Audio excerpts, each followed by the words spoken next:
and United One Credit Union. My name is Steve Przeniak. I'm the marketing specialist at United One. We are a member-owned financial cooperative, and because we are a cooperative, we're able to offer competitive deposit rates and affordable loan rates. So if you have any questions, we'll be sticking around after the presentation for a little while. But without further ado, let me introduce our accounting manager, Derek Stefan. We'll get into a little bit more about me in a little bit, but the reason you're here today, obviously, topic is finding your business balance. That being said, this is not exclusive to your business. Individuals can have a balance sheet as well.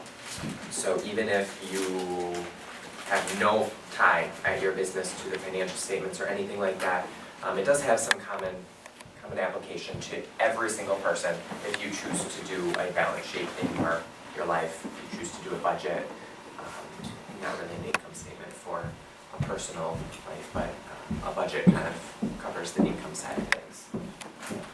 But getting started, I just want to go around the room quick and just ask each of you, when you saw the description of the event, what made you want to come? What were you looking at getting out of it, so that at the end maybe I can tailor it a little bit more specifically to your goals in coming today. So if we want to start at this table. More on an individual for myself. Okay. Yeah, She takes care of the financials. yeah. Yeah, exactly. So, I mean, I do work with all the financials at work, but personally too, and just refreshers are always really, really nice. So I always try to listen in. And I'm going to apologize in advance. We have a meeting at 1 o'clock to B2, and it's about 10 minutes away, so we'll have to kind of Not a scoot problem. out, not to be interrupted. Not a problem at all. Okay. I'm curious more about, what the numbers mean and how you magically come up for, all of a sudden you have an equal number, as if this one part that you had on made up for what, Very good. Trust me, it is magic. Sometimes it is. As a refresher, Okay, very good. I'm a new business owner. I just opened a chiropractic clinic a couple months ago, so I figure any knowledge I can get will be good for me. Very good. Okay. We just recently joined Rose Colored Glasses, and everyone there needs to know how to do the financials as well. Okay, sounds good. Anything else you want to add? No. Okay. First of all, I'm in sales for an accounting firm, and my supervisor asked me to go to these so I can network. Okay. But I picked out this one because maybe it can help in my personal balance thing. Sounds good. Okay. I would say just a personal refresher. Myself as well, I do sporadic business financials, so just a good refresher course. I heard that Steve was part of the presentation, so I thought it'd be fantastic, so I came. Very good. Very good. Thank you, and you're welcome. You got it, neighbor. To add anything? I'm a terrible accountant, so it was my worst class in college, so I figured I could learn a little bit from Mr. Stefan. Very good. Just a little bit more about me then. I know Steve told you my name. Derek Stefan. I'm the accounting manager with United One Credit Union. I have provided each of you with my business card. Don't be alarmed that it says accountant, not accounting manager. With my position change, I chose not to get new business cards because I had so many left, so don't be alarmed by that. A little bit of my background. I have a Bachelor of Business Administration degree from the University of Whitewater. I graduated in 2012 with a degree in both accounting and finance. And then I immediately went in and I pursued my MBA degree. I just graduated in August with my MBA degree in finance and management, also from Whitewater. I've been with United One Credit Union for 9 years, on and off. When I was at school, I'd come home on weekends and holidays to work in a variety of roles. I think the only role I've never held at United One Credit Union is something in marketing. I'm not creative at all, so that would be a bad idea to have me involved in that department, but pretty much every other department I have touched in some way. For the past 2.5 years, I have been in the accounting department though, with that being my primary focus, and learning a lot and changing a lot within the credit union when it comes to financials and how we report things to make more sense for our board. We present all this stuff to our board, all of our financials, and unfortunately, a lot of times your board of directors has very little, if any, experience. So you have to make it as simple for them to understand as possible. So that's what we were trying to do when I came on board, is redo the financials to make it a little bit more user-friendly. So, first thing, this is going to be interactive. The main overarching principle of a balance sheet, does anyone have any idea what that is? You kind of alluded to it a little bit here, what you were looking for. It's literally 4 letters, or 3 letters, depending on how you write it. Any ideas? Okay. Assets equals liabilities and equity. That's an overarching accounting principle. It's the principle of a balance sheet. It really drives everything that has to do with business and accounting, even when you don't realize it. If you get a check, you're putting that check into your savings account, or you're getting cash. There is an accounting transaction behind the scenes going on. In that instance, you may not realize it, but it is happening. And it creates even more transactions for us from a financial institution's perspective. But we will get into that a little bit more. A balance sheet is also called a statement of financial position. It's basically showing where you are at a point in time. So you know exactly what you have, what you owe, and what equity you have, which is where the equity piece comes in. Whether you have equity in a home, whether you have equity from just having more assets than you have liabilities, that's really what the statement of financial position shows. And it's reported at a point of time. We will come back to that a little bit more later on. But that at a point in time thing can sometimes be troublesome. And I'll give you some examples of those later on. Assets is the main part of the financial statement. Assets are anything you own, anything you have, whether it be, in a business or in a personal life situation. And there's many different types of assets that could be on a balance sheet. The first one is current assets. Does anyone have any ideas of what current assets might be? Cash. Yeah, very good. Cash. Anything else? Cash equivalents, accounts receivable, and. Very good, very good, yes. You're reading the PowerPoint. Cash equivalents, accounts receivable, so if you bill someone and you're expecting that money to come back in, that's an accounts receivable. Inventory, and I'm just trying to think if any businesses that are here. Pharmacy, you probably have the largest inventory. That would be recorded as a current asset. And the reason it's called current is because you expect to do something with it within a year. That's really what you're looking at. A current asset is a 12-month time span. So over the next year, I will sell it and get cash for it, or it will expire and I will have to throw it away, or whatever the case may be. So the 12 months is the guideline for a current asset. The next is property and equipment, also called fixed assets, also called long-term assets. Those are things like land, building, equipment. If you have any improvements from a business perspective, is where you're probably going to see that more so. Say for example, you remodel a branch, or you remodel your office, or whatever the case may be.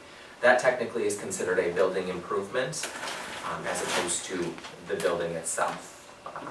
It's just a little nuance in accounting. If you put it as buildings, it wouldn't hurt anything, but some people like to keep it separate, because then you can see when you remodeled last, what you did in the remodel. It's just an easier way to keep things separate. Furniture, fixtures, so the light fixtures, or the desks that you're sitting on, those would be examples of furniture and fixtures. And then other assets, also called intangible assets, is goodwill. And this is kind of where it comes back to its magic, and it kind of fills in and just In one of my accounting classes in college, that's essentially what happened, is you would do all the accounting, and then when they didn't equal, you would have a plug figure, and that would be considered goodwill. That's high level. Most places probably won't deal with goodwill, except for maybe if you're doing a merger or acquisition, you might have some goodwill involved there, but that's rare for smaller businesses. Then we go to the other side of the equation, so liabilities and equities. Liabilities are things you owe. So you took out a loan. You owe money back on that loan. So the debt itself is considered a liability. If you have bills that came in that you haven't yet paid, those are technically considered accounts payable. In smaller businesses, if you're not necessarily writing out the check right away, then technically there's an accounting entry for you to record it as an accounts payable. You expense it right away, and then you have a payable that you owe something to. Otherwise, you just sit with the bill and you write out the check when you write out the check.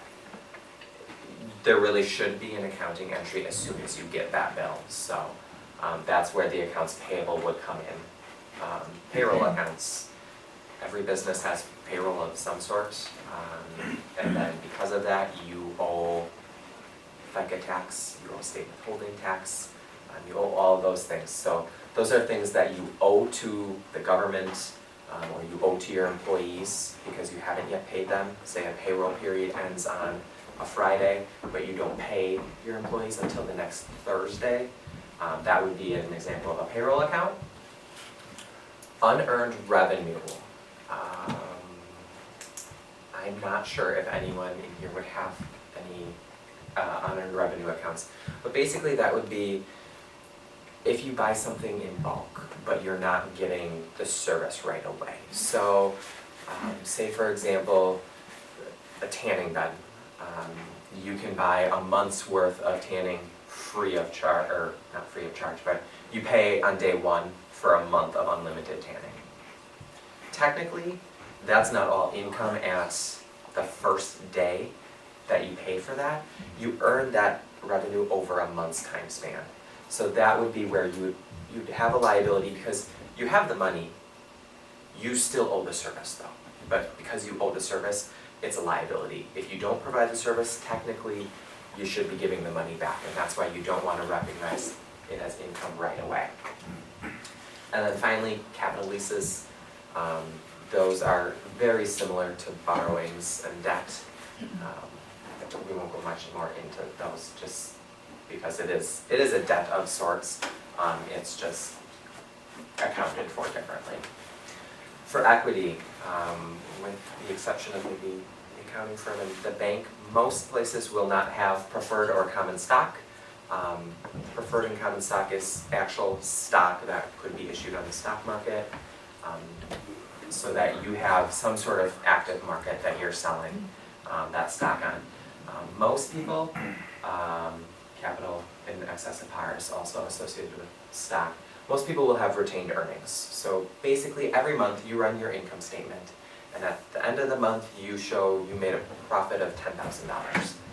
You can do something with that $10,000. You can spend it, or you can retain those earnings for down the line if you owe something that you weren't planning on. Say the next month you lost $10,000. That $10,000 from the first month will be set aside essentially for you to absorb that loss in future months. So that's what retained earnings is. That's what most small businesses use. Also, owner's equity is what most small businesses use. It's basically, owner's equity would be the amount of startup cash or the amount of cash that was put into the business initially. We'll get into that in a little bit. When you're setting up accounts for a balance sheet though, typically what you will do is you will do them in order of liquidity. Most easily disposed of or converted to cash. So cash is very easily converted to cash because it is cash. So you would typically have that as your first account on your balance sheet. then you would have something like a cash equivalent, so it's converted to cash within 3 months. Accounts receivable, you go down the list and you basically rank those accounts in order of how easily can I convert it to cash? If I had to get rid of it, if I needed cash in a pinch, that's how you would list your accounts in the balance sheet. And you're gonna group like accounts. So assets, and this is where your balance sheet is your balance sheet and you can set it up however you want. But this is an example that a lot of people use. So assets, you're gonna start with 1,000. Anything with the 1,000 as the first number is going to be an asset account. Liabilities then would be a 2,000 account. Equity would be a 3,000 account. And then you would go down the list and say you have several cash accounts. You have an account at United Loan, you have an account at Bank First National, you have an account at M&I Bank. Those 3 accounts are all cash accounts. But some people like to keep them separate because you balance your checkbook, right? So by having them separate, you would have various accounts. So for a cash account, I could have 1,010 for my United One account. I could have 1,011 for my Bank First National account and 1,012 for my M&I account. And you go from there. You can keep adding up numbers until you get to a spot that you have all of your accounts done. But you may at some point open up another account. So you want to leave yourself probably a little bit of room, so all those similar accounts are together. As opposed to, I used all 10 of my cash accounts, and then I see receivables starting at 1,020, so the next cash account I open, I have to have it be 1,050. So then it's in a completely different spot on your balance sheet. It just makes things harder, but that's one of those things where, again, it is your balance sheet and you can set it up kind of how you want, so it's easy for you to use, but that's typically how it is set up. And then you can get really quite complex if you want. The 1,000 thing is fairly simple, but I have an example of what we use at the credit union for one of our cash accounts. It's actually a vault drawer, or a vault teller's drawer that they have. It would be this long number, so what, 14 digits? So we have the 739000, which signifies it's a vault. It's cash of some sort. Then we have the next 4 digits, which signifies whose drawer it is. This is actually my drawer. I don't have a drawer, but if I did, that would be my number. And then the .0001 signifies the branch. So technically, I have that number at 6 or 7 different branches. We have 6 or 7 different branches that I could be a teller at. So each teller has possibly 6 or 7 different numbers. If we have 40 tellers, there's a lot of accounts that you could have in total. Very complex. From a small business perspective, you're probably going to deal more with the 1,000, 1,001, 1,002, because you don't have that many accounts, but you could get more complex if you had to. If you grow, you could make things more complex by adding second sets of digits on the end. So this is an example of the balance sheet, just a fairly simple balance sheet. As you can see on here, it's going down the list, so current assets, which we talked about, and it lists all the current assets underneath it, and then it totals it. Then it'll do the same thing with long-term liabilities, and totals them. That's actually wrong, that should be long-term assets, but and then it'll total your assets. Same thing down under the liability section. And then that's where those 2 numbers should balance. We'll get into the initial accounting entries for starting up a business. And this is where things, I will call it a challenge. It can be challenging for people to comprehend, especially with asset accounts, how you would make an entry. I've been doing accounting for 6, 7 years now. And it's confusing to me still. I know it because I know it, but that doesn't mean I'm comfortable with it. So let's say, for example, you're starting your own business. You plan to put $20,000 into that business in cash. so that the business can go out and buy equipment, inventory, whatever the case may be. The entry you're going to make is you're actually going to debit cash, which seems weird because in most of our lives, a debit is a reduction, correct? In terms of accounting, debits to assets are actually increases. That's actually increasing my assets by $20,000, which is completely backwards. Makes no sense to me, but that's what the accounting gods from way back when came up with, and that's how it's always been. And then you're going to credit owner's equity. Now when you look at that first accounting equation, assets equals liabilities and equity, I'm increasing $20,000 to cash, so assets went up $20,000, and I'm crediting owner's equity, so I'm increasing owner's equity by $20,000. The equation is still in balance. There's always some sort of entry like this, whether you have an increase to cash and a reduction in accounts receivable, which are two asset accounts, so you have both entries on the one side of the accounting equation, or you have an asset and an equity account being touched, or an asset and a liability account. So there's always some sort of two-sided entry to any sort of accounting entry in a business. Besides the debit thing being extremely confusing with assets, there are other challenges when it comes to a balance sheet. Contra asset accounts. Does anyone have any idea what a contra asset account is? It is an opposite asset. It's backwards, is essentially what it is.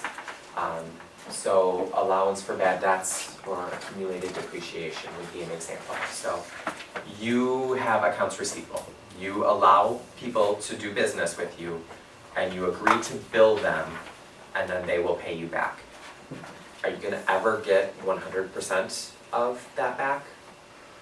We can hope, but it's probably not real likely. You have some sort of allowance for a bad debt because you know 10% of whatever I have that's supposed to come back to me will not.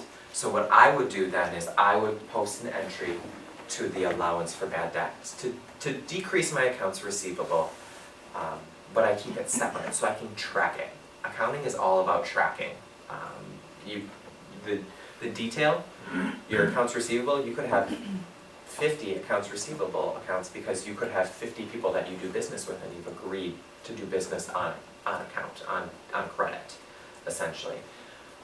Accumulated depreciation is you buy a building, but you depreciate it over a 30-year time span. So you're not taking that expense right away at day one. You're paying cash for it, but you're not expensing it immediately. So essentially, contra asset accounts are negative assets. If you look at, I don't remember if they had any on the balance sheet. They did.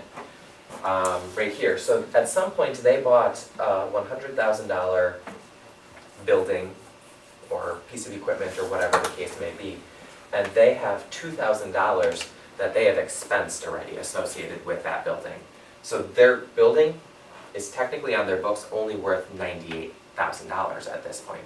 So this $2,000 is that accumulated depreciation. It's the negative asset. It's still considered an asset, but it's an account that will always be negative. The next thing is coming back from the very beginning. It shows a company at a point in time, which can be deceiving because it can be easily altered. And that sounds bad coming from an accountant, that you can alter a financial position or it fluctuates. Take, for example, the credit union. We get on the first of every month Social Security deposits that we have to give to members. Their Social Security sends us the money that we then give to members. That increases our assets. So for one day, our assets have gone up. At the credit union, it could be $2-3 million, if not more, for one day. And the next day, that number goes back down because people have come in and started to withdraw. They know they have that money, they take money out. So if that money comes in at the end of the month, it makes our assets look extremely high when that's not realistic. we're not doing anything to make our assets look higher. It's just how the system works, how Social Security sends money. By them sending it once a month, everyone, I guarantee you, Bank First National has the exact same thing. Their assets go up significantly at the end of the month because of, or the beginning of the month, because of those deposits coming in. It's just deceiving. That, I can take that and I can make it look like a financial ratio, which we'll go over next, looks much better, which could be based on an incentive plan, if you give incentives to your employees based on how much money you made or what your returns are, those types of things. So it's hard to look at a balance sheet and truly get a full picture. So when we're talking about a balance sheet, truly a balance sheet is never looked at in isolation. Balance sheet is truly a point in time. You also want to look at your statement of cash flows. What cash do you have coming in and going out?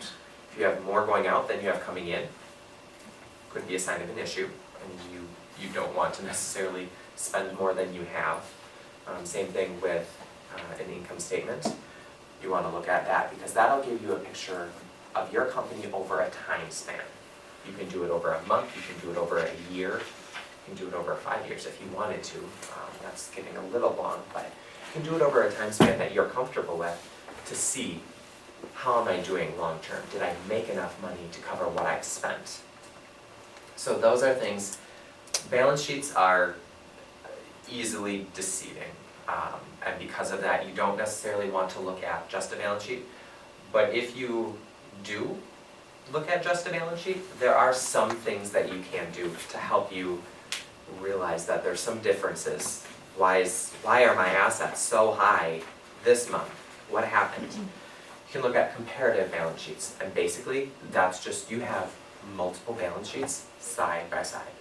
I have this balance sheet, then I have last month's balance sheet, I could have last year's balance sheet, and then a variance column. Why was this over? At the credit union, we do this every month. We will look at a balance sheet side by side, and we will say, okay, our assets went up by $2 million. What happened to make those assets go up? First of the month, deposits came in. Okay, that makes sense to us. If first of the month deposits didn't come in and we went up $2 million, something else happened, and we would investigate more to see what happened, because that's unusual. If you see those big fluctuations and you don't have a reason for it, something not necessarily is wrong, but you may have an opportunity. You may have someone that you want to go to and help with something. They may be better off, from a bank perspective, putting money elsewhere. They may have put it in a savings account and they could put it in a CD or whatever the case may be. The next thing is ratios. If you look at ratios, those are not looking at something in isolation. So not looking at just your asset accounts, but how your assets tie out to something. So a liquidity ratio, an example would be a current ratio. And basically that's just taking your current assets and dividing out what your current liabilities are. How much coverage do you have? Can you afford to pay with your current assets what you owe currently on your loans, your debts? And then there's on the internet, throughout the accounting world, there's different ratios. A financial institution may have a 2-to-1 ratio for a current ratio, and that is actually, from an insurance perspective, extremely low. If they had a 2-to-1 ratio, people would be very concerned. So they may want a 5-to-1 ratio. So I'm not going to say a blanket statement. Every company is the same from a ratio perspective, but at the same time, a ratio will look at your institution in a comparative way. There's also profitability ratios, so you're going to look at the return on assets or the return on equity. How much money did you make versus how many assets you have? If you have more assets, in theory, you should make more money. And if you're not making more money, why aren't you making more money? That's kind of what those types of things look at from a profitability perspective. Debt ratio. Obviously, most of us probably know this if we've ever taken out a loan. You look at a debt ratio. How much income do I have versus how much the debt is. An interest coverage ratio is typically what you look at from a business perspective though. Do you have enough assets or income to cover what you currently owe on the debt? Which what you owe is the interest. That's truly what you owe. There's also a ratio in debt that looks at versus the true debt, what you owe currently for the debt, so principal plus interest. And then there's cash flow. That one's a little more in depth, but basically you're just looking at, do you have enough income coming in to have the cash flow that you need to make, paying all of your payroll, paying all of your bills that you currently have. And those are just some examples of ratios that you could use. There is a bunch of other ratios that I have the hyperlink to, and I could pull them up, but I don't really know how to use this clicker to pull it up, so we're not going to at this point. So in conclusion, balance sheet is as simple or as complex as you want. Like I've said before, it is your balance sheet. Do what you want, do what you are comfortable with, but what you're trying to do is you're trying to get the full picture. So make sure you list everything. And if you're doing a balance sheet from an individual perspective, not necessarily a business, I guarantee you, the first time you do it, you will forget about stuff that you have that you don't realize you have. I'm not talking necessarily about possessions, like jewelry or furniture or whatever, but come December, you just got a check for your escrow that you haven't yet paid your taxes for. You will probably forget about that check that's sitting on your counter. But technically, you owe your taxes, so your liabilities will go up, and so does your assets, because you have that check. You have cash to pay your taxes. It's a dual-sided entry, so liabilities and assets are both impacted. But if you're looking at truly what you have, you probably will forget those types of things. So just keep in mind that those things come up. If you're doing a balance sheet for an individual perspective, go back and update it. It's a living document. You can update it every day. Oh, I just found this check. Go back and update it. Questions will always come up. Like I said, I've been in accounting for 2.5 years at the credit union. Been doing it for 7-8 years now. I still have questions. My boss, who's been doing it for 20+ years, she still has questions. We still, to this day, have to call a CPA firm at times to ask, how should we account for this? How should this show up on a balance sheet? Things are always changing. Don't be afraid to ask someone for assistance, or look online. Little caveat to that, I mean, obviously not everything online is true, but there's a lot of good research and resources on the internet that can give you a lot of information, so just ask. I did give you all a business card. I'm just going to come right out and say I am not a CPA. I'm not giving advice necessarily, but if you have questions, give me a call, and I'll see what I can come up with and help you out. My boss at work is a CPA. She's always willing to help also, so if you give me a call because a question comes up, we'll help you out as much as we can. If we can't, obviously, we will let you know that before we let you go. But does anyone have any questions? At this point, I really want to, because there's such a diverse group from businesses in various sectors, this is the point where I wanted to actually, have a conversation. Do you have questions about a personal balance sheet or a business balance sheet that you've been thinking about, that you want to ask, that maybe I can help clear up? Have you found particular programs like within Word or Excel that has like the skeletal outline already for like more personal? Yes and no. Excel, you can make it work. Excel is one of those things, depending on what you're looking at doing, because there's obviously the entries, so the debits and credits, but then there's the balance sheet and the income statement. Technically, you could make an Excel document very expansive that would flow through to an income statement and a balance sheet, so you could see the full picture. That's what we did in high school and college, and it worked, but we also were doing a limited number of entries. So from a business perspective, I would say probably the easiest type of program that I have found that does it, that is very affordable, would be QuickBooks. Quicken is another one. Those are, I'm only familiar with Quicken with a very old version, and I would not advise the old version of Quicken. It does not work very well, but I would say QuickBooks and Quicken are both programs that you can get a balance sheet out, you can get an income statement out, you do your entries in there, very user-friendly, and then you can do as much with those as you want. You could put a budget into QuickBooks that will show your balance sheet compared to budget, or your income statement compared to budget. So I would say that's probably the best program. Other than that, I'm sure there's templates online for an Excel, but that might be copyrighted, I don't know. So it might be challenging, and those are pre-set up, so you may not even be able to alter them real well, so. My question is like hers, is if there's a basic form out there. Sure. If you're looking from a personal perspective, I do have templates for a personal financial statement that I can send out to you, both from a balance sheet perspective and I believe an income statement perspective and a budget. So if that is something that you would like, feel free to send me an email and I will get those sent off to you. They're not going to be real good for a business perspective though, so. Any other questions? Yeah.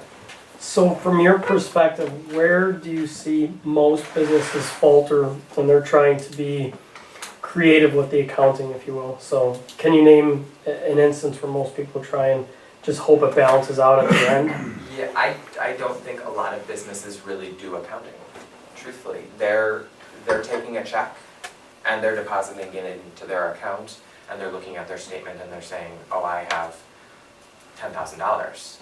But they're not truly doing any sort of reconciliation of that $10,000, whether that be on a personal perspective or a business. If you don't reconcile your accounts, your bank accounts, what your statement shows isn't truly what you have necessarily. And I think that's where that I've seen a lot of issues, both from a personal perspective and a business perspective, is people just,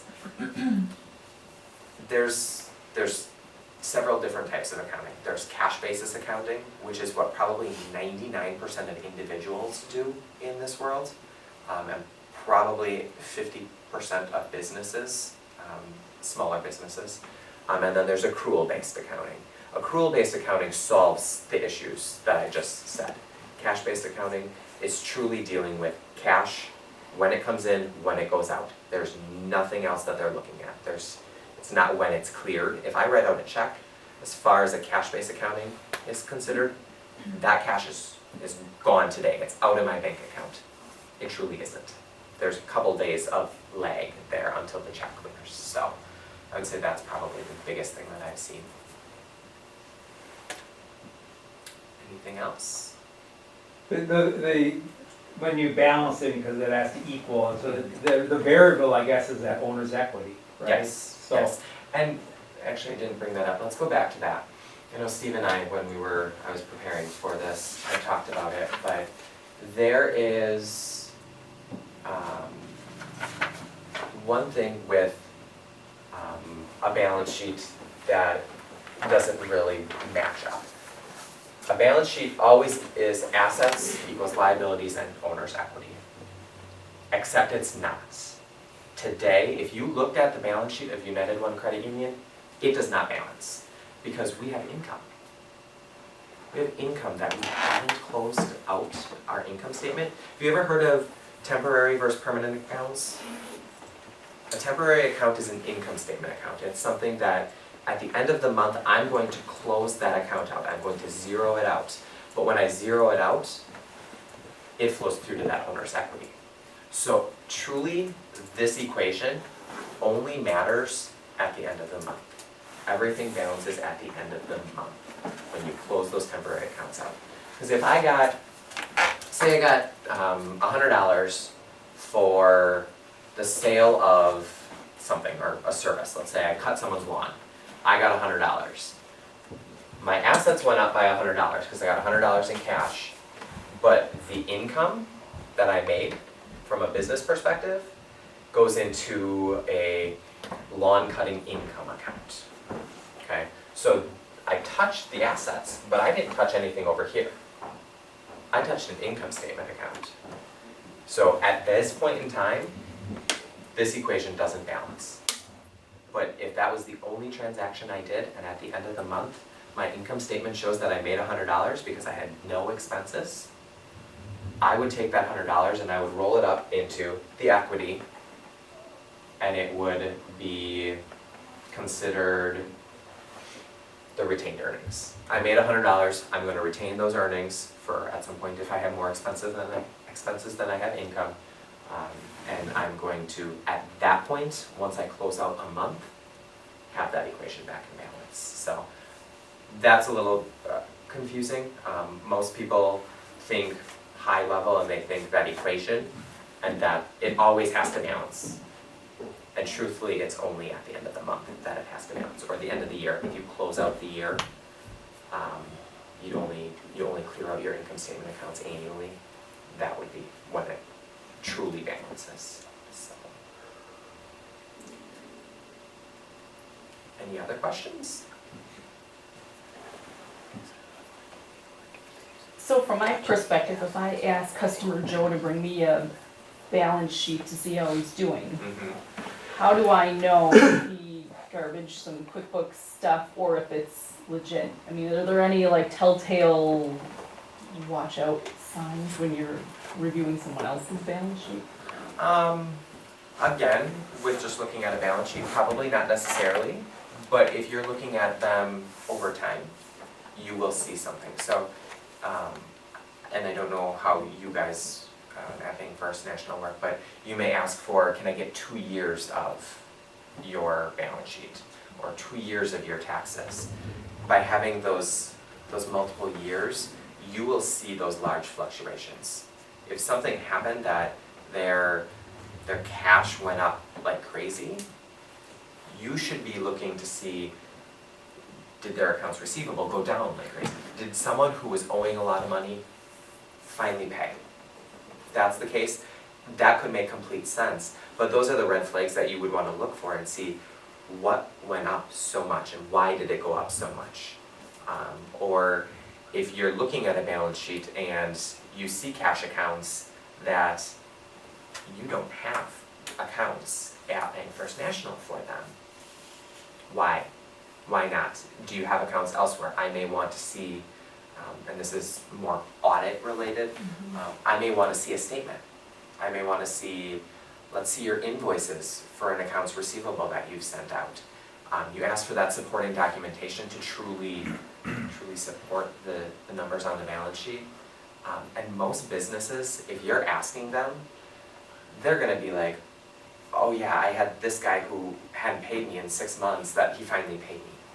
If they're answering that quickly, I mean, we all know people lie, but if they're not stammering and stuttering over their words, trying to figure out why it's different, then it's probably true, but at the same time, they may have prepared a lie ahead of time. So it's hard to say, but that's where that supporting documentation comes back, and truthfully, there should be documentation for everything. And from a business perspective, not necessarily that they're required to do it, but they should be having some sort of documentation, saving that at least year over year, so that you can see that if you need to. Anything else? Not a problem. Okay. I think that is all I have then. Like Steve had said earlier, we will both be sticking around for a little bit yet, so if you have questions that you didn't want to ask in front of the group, feel free to stop up and ask away afterwards, so. Okay. And once again, thank you everybody for taking the time out of your day to come chat with us, and I hope you take something away from Derek's presentation. And please feel feel free to use him as a resource, because I know for a fact he's a really smart guy. Thank you. Thank you. Thank you.